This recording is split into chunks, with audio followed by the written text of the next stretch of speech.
श्री गणेशाय नमः। प्रिय बंधुओं, आज हम आपको मृत्यु के रहस्य के संबंध में बताने जा रहे हैं। अब सुनकर के आपके एक एक रोम खड़े हो गए होंगे कि आज गुरुजी मृत्यु के रहस्य के बारे में बता रहे हैं। पता नहीं मृत्यु का कौन सा रहस्य होता है। तो बंधुओं, मृत्यु कई प्रकार की होती है। इस पृथ्वी मंडल में मृत्यु एक परम सत्य है। जिसका जन्म हुआ है उसकी मृत्यु होना निश्चित है। अब जैसे कि हमने बताया कि मृत्यु कई प्रकार की होती है, तो उनमें एक मृत्यु अकाल मृत्यु होती है। अब यह अकाल मृत्यु कैसी होती है? तो परम पिता परमात्मा ने हमारे जीवन के लिए कुछ श्वासें निर्धारित कर रखी हैं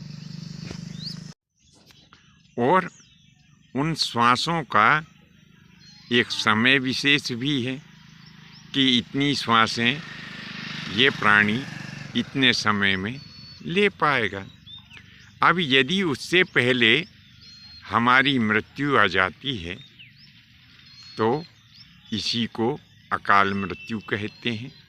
और जब यह अकाल मृत्यु आती है तब कोई ना कोई दुर्घटना होती है, कोई ना कोई बीमारी आ जाती है और उस दुर्घटना और बीमारी में प्राणी की मृत्यु हो जाती है। इसी मृत्यु को अकाल मृत्यु कहते हैं। अब आप कहेंगे कि भला समय से पहले मृत्यु कैसे आ जाती है?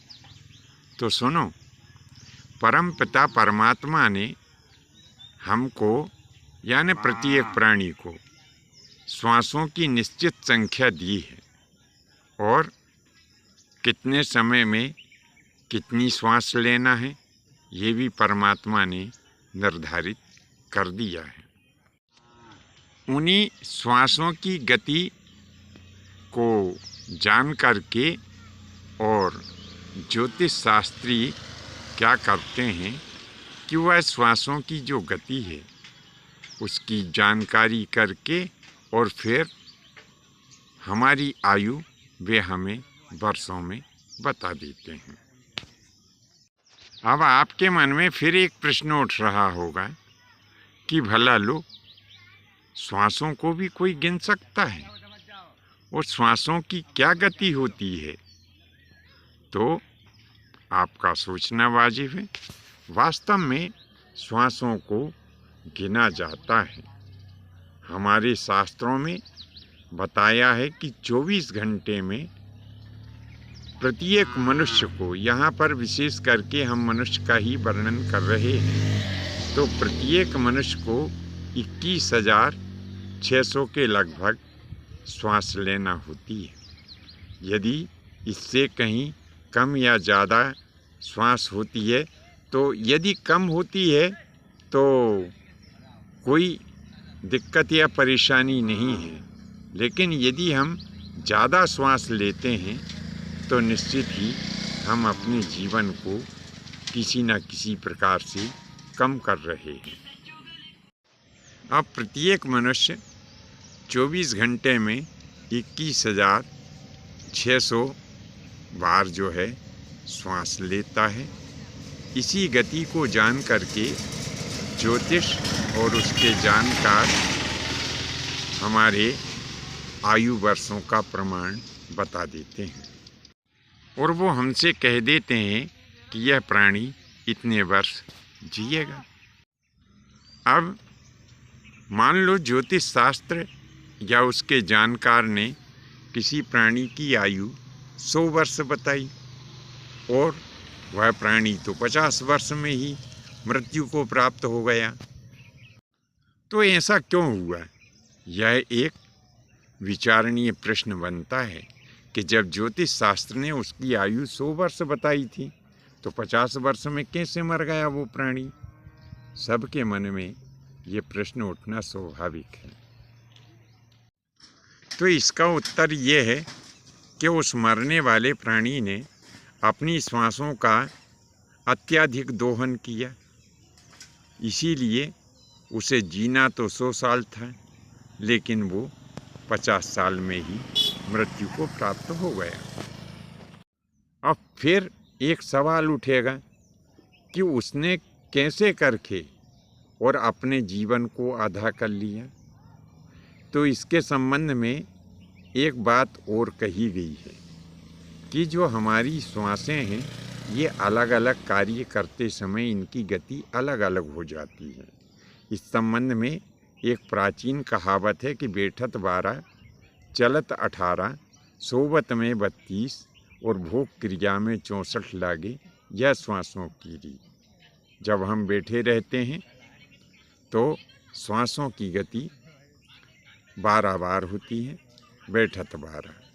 चलते हैं तो चलत 18, चलते में 18 बार गति होती है। और जब हम सोते हैं तो उस समय इसकी गति 32 बार होती है। और जब हम भोग क्रिया करते हैं तो ये श्वास हमारी 64 बार चलती है। अब आप विचार करिए कि अब यदि मान लो हम प्रत्येक कार्य को उचित तरीके से नहीं करेंगे, अनुचित तरीके से करेंगे, तो हमारी श्वासें ज़्यादा खर्च होगी या नहीं होगी। परमात्मा ने नियम बनाया है कि आपको ना तो ज़्यादा बैठना है, ना ज़्यादा चलना है, ना ज़्यादा सोना है और ना ज़्यादा ही भोग क्रिया करना है। आपको ये सब कार्य सामंजस्य बिठा करके और नीतिपूर्वक करना चाहिए। यदि आप प्रत्येक कार्य को उचित तरीके से करते हैं तो आप एक लंबी आयु प्राप्त कर सकते हैं। और अनुचित तरीके से यदि आप कार्य करेंगे तो आप अकाल मृत्यु को प्राप्त हो जाएंगे। अब इसको इस प्रकार से भी आप समझ सकते हैं कि जब हम बैठे रहते हैं तो यह श्वास 1 घंटे में 900 बार चलता है। और जब हम चलते हैं तो 1 घंटे में यह श्वास 1350 बार चलता है। और जब हम सोते हैं तो इस श्वास की गति 2250 के लगभग हो जाती है। और जब हम रति क्रिया करते हैं तो यही श्वास 5500 बार 1 घंटे में चलता है। अब आप विचार करिए कि आपने अपनी श्वास को कितना कम कर लिया, अपने जीवन को कितना कम कर लिया। अब क्योंकि यह सब काम हमें शास्त्रों द्वारा बताए गए हैं, करना भी है, लेकिन कैसे करना है कि इन्हें अंधाधुंध तरीके से नहीं करना है, उचित तरीके से करना है, सामंजस्य बिठा के करना है। अगर आप अनुचित तरीके से करेंगे तो कहीं ना कहीं आप अपने जीवन को कम कर लेते हैं। और यदि उचित तरीके से करते हैं तो आपका जीवन एक लंबी आयु प्राप्त करता है।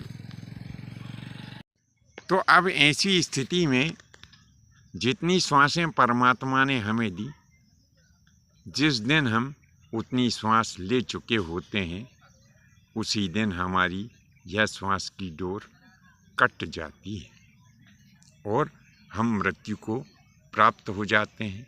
तो जैसा हमने बताया कि अनुचित तरीके से जब हम श्वास का उपयोग करते हैं तो अनुचित तरीके से किए गए श्वास के उपयोग के समय जब हमारी मृत्यु आकर के उपस्थित होती है तो कोई ना कोई दुर्घटना, कोई ना कोई बीमारी हमें आकर के घेरती है और इसी को अकाल मृत्यु कहते हैं। बंधुओं, आज के लिए बस इतना ही। शेष अगले भाग में नए विषय के साथ उपस्थित होंगे। आज्ञा दीजिए। धन्यवाद। जय माता की, जय परशुराम जी की।